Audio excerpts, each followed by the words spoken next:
বিরিয়ানি খেতে কার না ভালো লাগে। আমার বাসায় তো যখন তখনই সবার বায়না থাকে বিরিয়ানি খাবে। আজকেও তার ব্যতিক্রম নয়।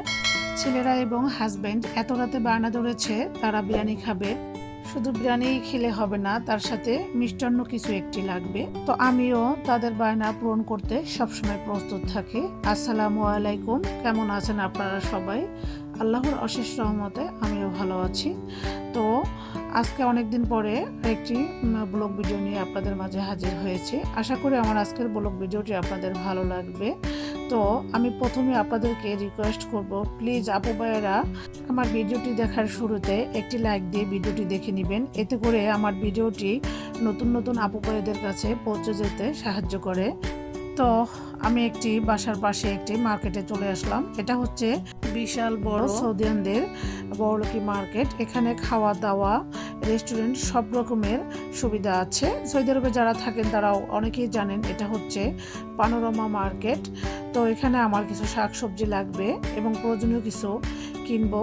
তো তার সাথে এই মার্কেটে যখনই আসি তখন এই মার্কেটের সব কিছু আমার ভিডিও করতে অনেক বেশি ভালো লাগে, কারণ এখানে অনেক সুন্দর সুন্দর শপিস এবং অনেক সুন্দর সুন্দর জিনিসগুলো পাওয়া যায়। যেমন সুন্দর জিনিসগুলো পাওয়া যায় তেমনি অনেক বেশি দাম।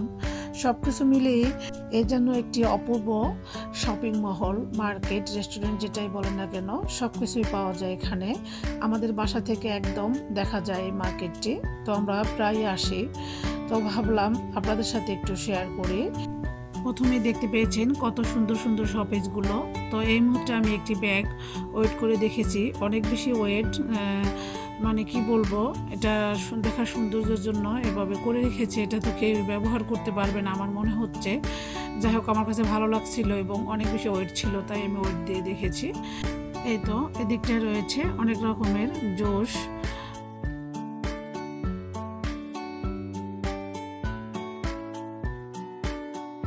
তো এখানে সবসময় ফ্রেশ সবজিগুলো পাওয়া যায়, দেখতে পাচ্ছেন ক্যাপসিকাম, লাউ, ফুলকপি, বাঁধাকপি, লাল কপি, সব কিছু মিলে শাকসবজি সব কিছু পাওয়া যাচ্ছে। তো আমি এখান থেকে কিছু শাকসবজি নিব। যাই হোক, আমি এখান থেকে কিছু শাকসবজি নিয়ে তারপরে বাসায় চলে যাব। তো এখানে আমি অনেকটা সময় কাটিয়েছি, মার্কেটের মধ্যে অনেকটা ঘুরে ফিরে দেখেছি। তারপরে প্রয়োজনীয় শাকসবজি নিয়ে বাসার উদ্দেশ্যে চলে যাব। এই তো আমরা বাসায় চলে এসেছি। তো শাকসবজি আর আপনাদের মাঝে এভাবে শেয়ার করছি না, যেহেতু রাত অনেক হয়ে গিয়েছে। বাচ্চা এবং স্বামীর আবদার পূরণের জন্য এখন আমি প্রস্তুত।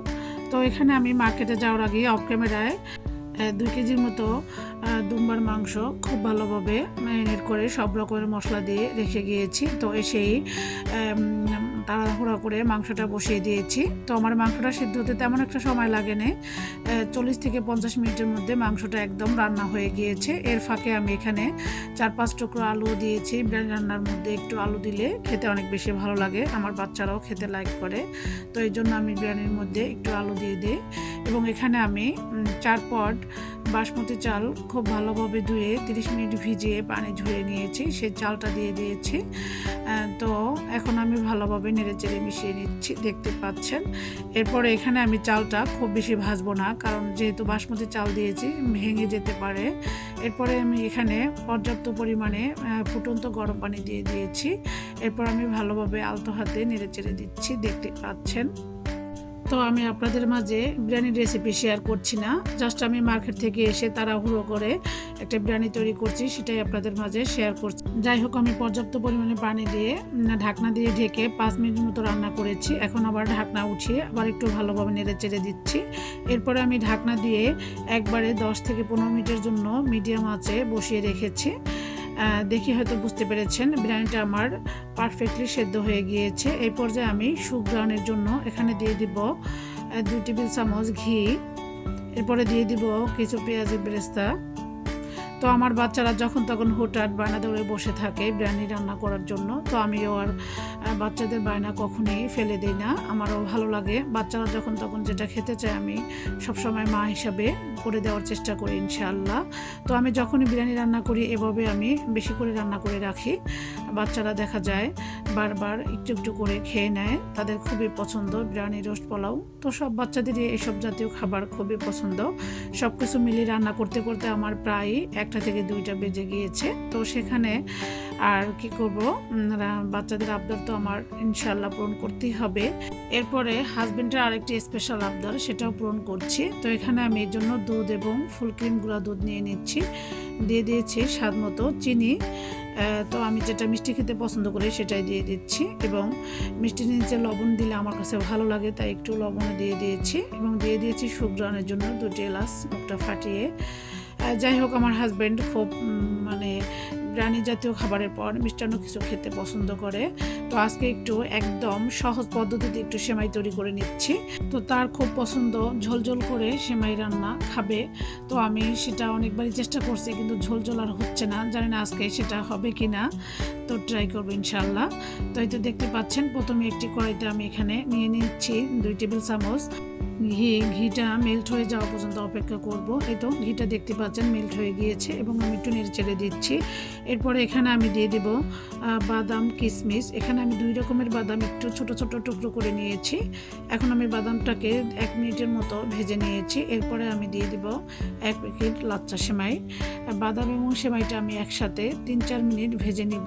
খুবই মিডিয়াম আঁচে আমি সেমাইটাকে ভেজে নিয়েছি, নয়তো সেমাইটা পুড়ে যেতে পারে। এই তো দেখতে পাচ্ছেন সেমাইটা আমার ভাজা ভাজা হয়ে গিয়েছে, সেমাইয়ের কালারটা চেঞ্জ হয়ে গিয়েছে। তো আমি একটি বোলের মধ্যে সেমাইটাকে ঢেলে নিচ্ছি। এখন আমি ওই যে আগে থেকে যে 2টা দান জাল করে রেখেছি সেটাই ঢেলে দিচ্ছি। তো ওইভাবে ঢেলে দিয়ে আমি একটু নেড়ে চেড়ে ঢাকনা দিয়ে ঢেকে কিছুক্ষণ অপেক্ষা করব। এই তো 10 থেকে 15 মিনিট পর আমি সেমাইটাকে সার্ভ করে নিব। যাই হোক, স্বামী এবং সন্তানের ছোট্ট আবদারটা আমি পূরণ করতে পেরেছি। রাত্র 3টা বেজে গেলেও আমার কাছে অনেক বেশি ভালো লেগেছে। তো আপনাদের কাছে আমার ভিডিওটি কেমন লেগেছে অবশ্যই কমেন্ট করে জানাতে ভুলবেন না। পরবর্তী ব্লগ দেখার আমন্ত্রণ রইল। আল্লাহ হাফেজ।